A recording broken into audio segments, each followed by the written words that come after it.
was getting just a little sense of what in this book I call stage 4, or harmony, about a bigger view that says that instead of saying stage 1 people are fools and idiots and simpletons, leave them behind, or stage 2 people are pragmatists and con artists, leave them behind. It says, no, stage 1 people are doing the best they can. That's where they are.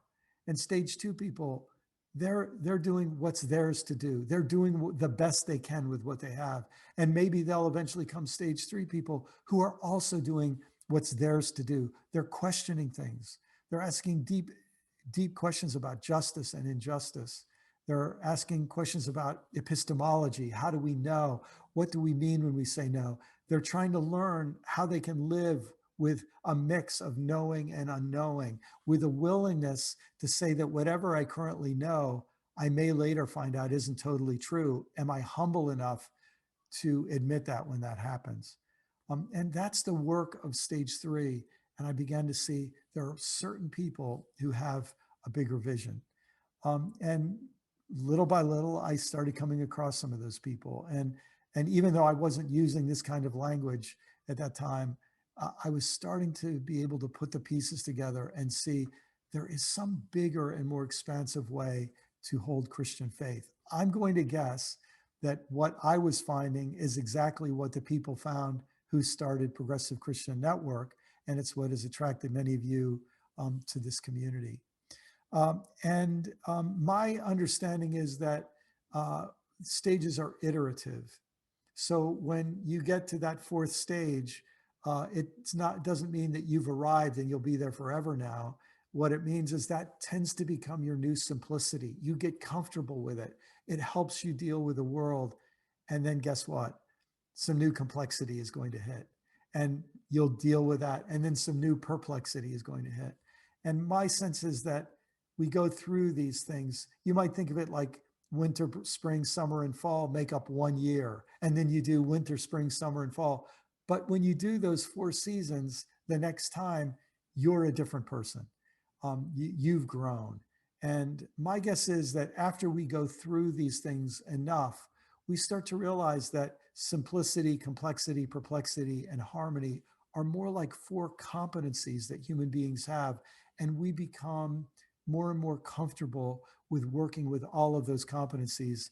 And that helps us be whole and mature people. I was very fortunate when I was a pastor that eventually I started telling people, I started admitting that I was in stage 3, that I was having questions. And I'll never forget a fellow in my church who was a member of our leadership team came up to me. We were going to have a leadership retreat. And a few days before the retreat, he said, Brian, there's something I really wanted to put on the agenda for our retreat. I said, what's that? He said, these questions you're asking and this journey you're on to think things through and maybe think differently. He said, we've got to decide if this is your journey or if it's our journey too. And I said to him, please, let's not talk about that. We have a really full agenda. And I have to admit, I was afraid. I thought that a lot of people in our leadership team would have said, this is Brian's problem. We're all fine with our faith the way it is. And that this could have caused, some big rift or big problem that maybe we would have to deal with. I just didn't want to deal with it that weekend.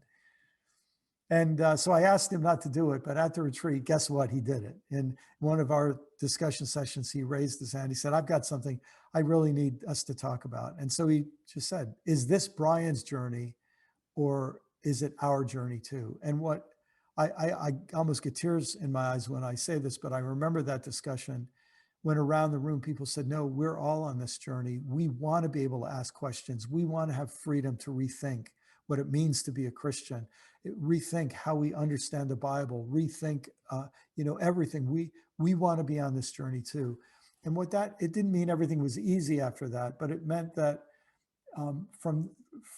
from that point on, I had more of a sense that I was not alone and that I didn't have to hide. And that maybe as I worked out my own struggles, I would be helping other people work out their struggles as well.